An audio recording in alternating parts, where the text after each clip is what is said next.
Kelly Melillo is our next reader. Kelly Melillo, instincts as a natural-born tour guide, paired with her endearing proclivity to explore the unusual, has led her to pen a book about Portland's most fascinating bathrooms. The best places to pee. A guide to the funky and fabulous bathrooms of Portland is a well-curated collection of intriguing details and hidden stories. It is much more than just another pretty cover. In 2010, after her experience with its dizzying display of 70s-inspired psychedelic mirrors, Kelly recalls, quote, "Something started to click and it became a fascination for me. From restaurants to venues all across Portland, I began to wonder, what's this bathroom like?" From that moment on, Kelly allowed her curiosity to lead the way as she delved through Portland's neighborhoods, driven to find the next beguiling bathroom. Kelly currently resides in Portland, Oregon with her 3 sons. When Kelly is not busy making lunches, attending sports events, or doing loads of laundry, she's an urban archaeologist uncovering the next neighborhood treasure trove of stories and fun times. And, on occasion, she has been spotted dancing on tables, assimilating with the locals in Dallas.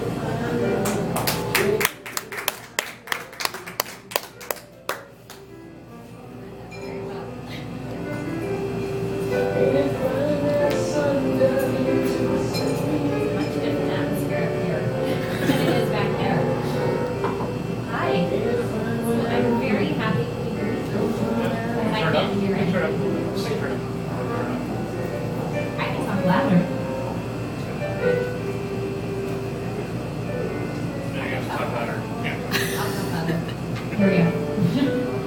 So first I just want to say I am so happy to be participating in Bards and Brews tonight with so many well-established authors.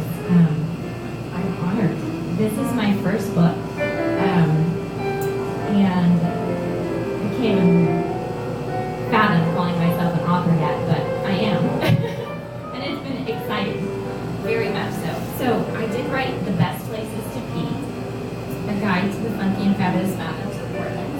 I am a storyteller. I love listening to stories and I love sharing stories. And honestly, that's how this book evolved for me. It started off as in my mind, a traditional coffee table book, where I was just going to highlight all those unique bathrooms that I happened to come across.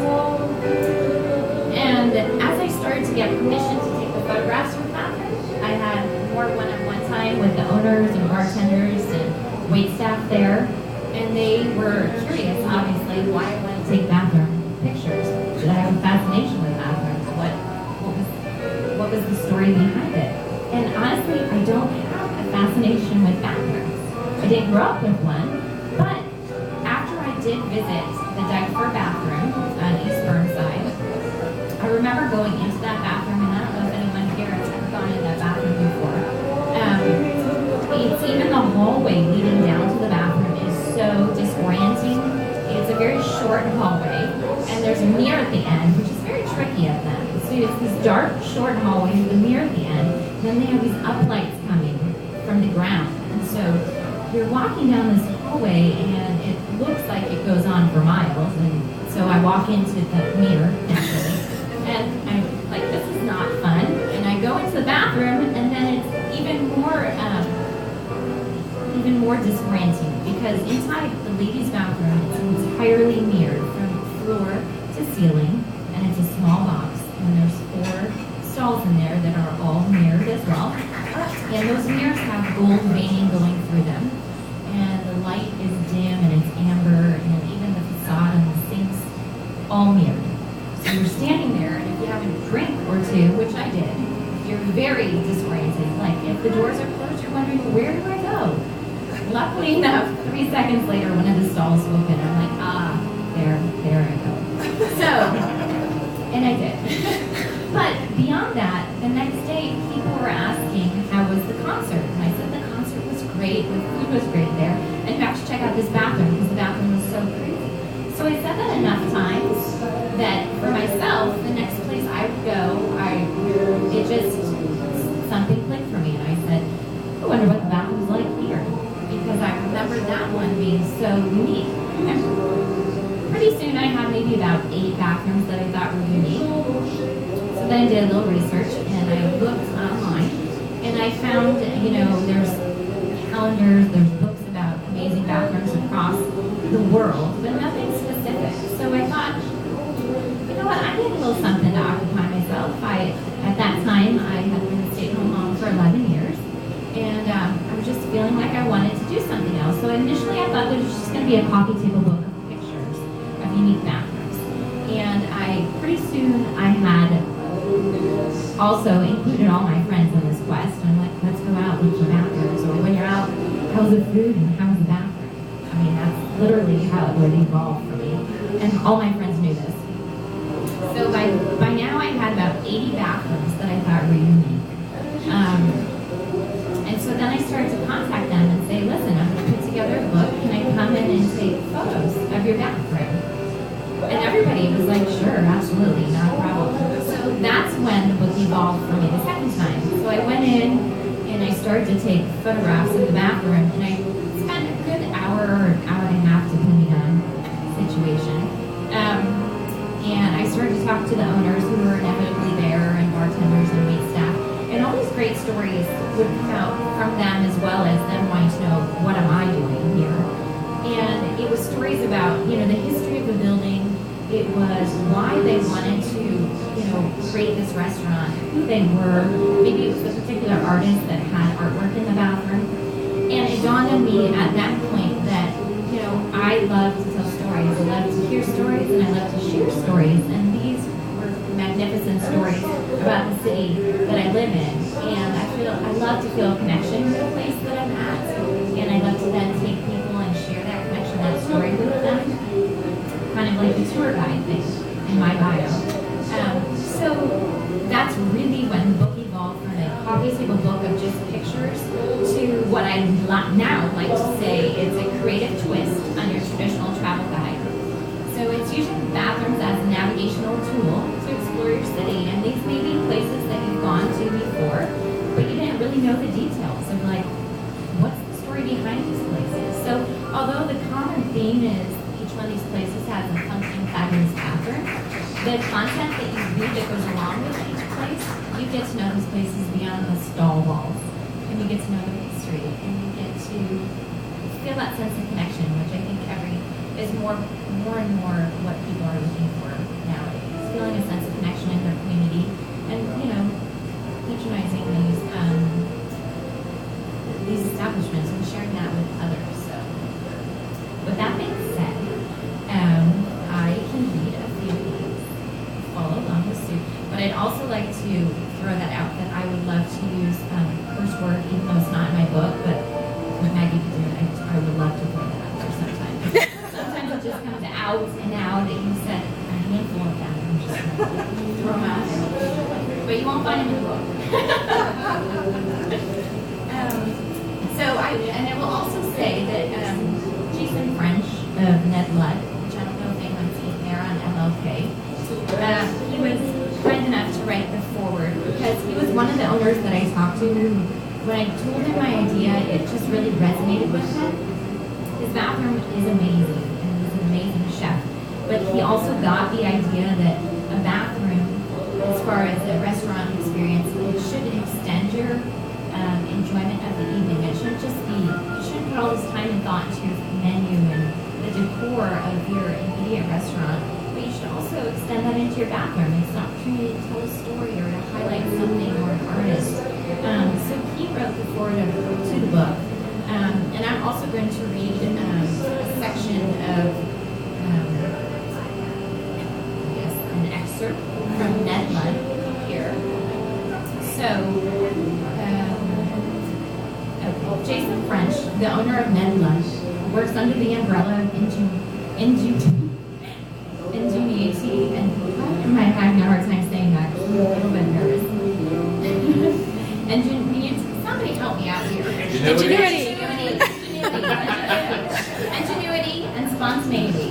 He created a rustically chic dining room, which channels a modern-day workshop, replete with weathered wood furnishings, exposed beams, vintage light fixtures, and glassware.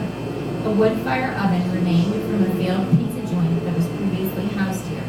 Equipped with a wood fire oven, a 2-burner hot plate, and a small alto-shiam and a steam table, the kitchen clearly operates on wood and not gas, churning out memorable meals that keep throngs of faithful and curious diners flooding the restaurant nightly. Seasonality is key here, with the ingredients changing weekly. A garden planted out back supplements the ingredients sourced from local markets and farms. Rainwater is collected to help water the garden. Bins of fruit wood, which fuel the wood fire in sun, outline the seating area in front of the restaurant, and hints at the farm-to-driven rustic cuisine that awaits you inside. As expressed in the foreword to this book, French believes bathrooms are an extension of one's dining experience beyond the food, the service, and your dining companions. The bathrooms at Melillo are a vestige of an era gone by, reflective of French's fondness for antiquity and beauty. Turquoise and yellow canvas the walls. Charming one-off items collectively displayed within the bathroom tell a story. Both washrooms embody the pioneering movement of a generation that dealt with hard times in exchange for the plethora of possibilities awaiting them. This is seen in the faces of the vintage photographs, including a photograph of French's dad. Seasoned tools, doses of humor, such as the rat poster hung in gold Goodwill frames, and an abundance of organic elements that fill every corner of these one-room odysseys. This pioneering spirit is reflective of French himself. His journey has taken him thousands of miles, while accruing hundreds of experiences that have culminated into incredible joy and success as a restaurateur. I will also share with you. So this other excerpt is from Deschutes Brewery and Public House downtown in the Borough,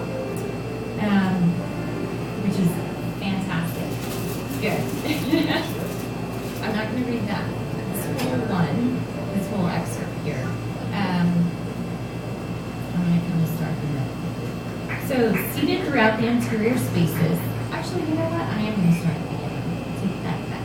Shit. Messed up.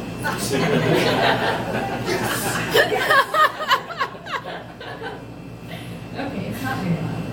The Deschutes Brewery and Public House in Portland is the first facility to open outside the brewery's hometown of Bend, Oregon.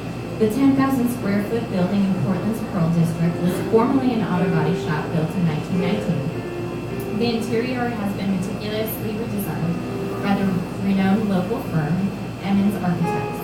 Its original wood beam ceilings remain undamaged. Seating throughout the interior spaces are massive old growth reclaimed timber beams, salvaged from a variety of local projects, including the old Meyer and Frank warehouse, which have materialized as mantelpieces, tables, and the main bar. The painted scroll work on the exterior of the building that formerly advertised the makes and vehicles now lists the brewery's diverse selection of beers. The Deschutes Public House was crafted as a Northwest interpretation of a Scottish pub, but on a larger scale. Intimate spaces were created using 4 timber frame cubes that divided the space into smaller dining spaces. A wooden gate with scenes of Oregon wildlife carved by renowned Sisters Oregon chainsaw artist J. Chester Armstrong encloses each smaller dining area. The bathrooms at Deschutes Public House were approached as an opportunity to make a statement. With the vast ceiling height and openness of the space, the plan was to source old urinals similar to those seen in P.J. Clark's, a famous old Irish pub in Manhattan. After doing some research, the design team for Deschutes serendipitously tracked down a stunning double urinal in a salvaged warehouse yard in Harlem. It just so happened that P.J. Clark had commissioned the porcelain piece because their old one was failing. The company that manufactured the replacement actually made 2. The one in Deschutes is incidentally the second one. It has P.J. Clark's embossed on the upper corner of the right-hand urinal. A source of pride for the unique establishment that manages to successfully pair rustic Oregon decor with authentic Scottish heritage. And so this particular one was really, it is near and dear to me because I was spending spring break in Manhattan with my 2 older boys, and we happened to befriend a lovely couple inside Trump Tower. And my kids had picked up a magic trick at FAO Schwartz, and they were literally going around with their hat collecting money and doing magic tricks. That was amazing. But we befriended this couple, and I told them about the project I'm working on, and they said, you know what, after we're done eating here, we would love to walk you. And they had this newborn baby with them. They said, we would love to walk you to our favorite bathroom in the city. And I said, that's fantastic. I love it. You know, people sharing stories and sharing a fascination for bathrooms. It's great. So they walked me down the street with my boys and their baby in a carriage. And this was like 10 o'clock at night. And they watch my boys because it's a bar that they took me to. And I go inside. And lo and behold, they actually took me to PJ Clark's. And I didn't have any idea of this connection until I started doing more research. And I'm like, that is just so amazing. I love those connections. And it's all about sharing stories for me. And I just love feeling that sense of connection. So, you know, this book really is a creative twist on your traditional travel guide. You can explore the city in a different way using bathrooms as your navigational tool. And there's so many great, rich stories out there that I think are worth knowing. And I've had such a welcome success with it here in Portland that I am turning it into a series. And Seattle and San Francisco are next. So we are starting promoting that idea actually this coming month in July. And if anybody ever does Instagram, feel free to post your favorite bathrooms, favorite places to pee, and put that hashtag PP2P, best places to pee, because I'm always looking for a new one, always. So, and I'd be happy to answer any questions now or afterwards. Yes. Rimskis, did that get in your Rimskis is definitely in here for sure. You know, I love going behind somebody who's going to the bathroom at Rimskis. Yes. It's like that. I just kind of wait to see like that. Yes. You know, it's kind of like what I do on like my nights out when I don't have anything else and I like just follow people in the bathroom.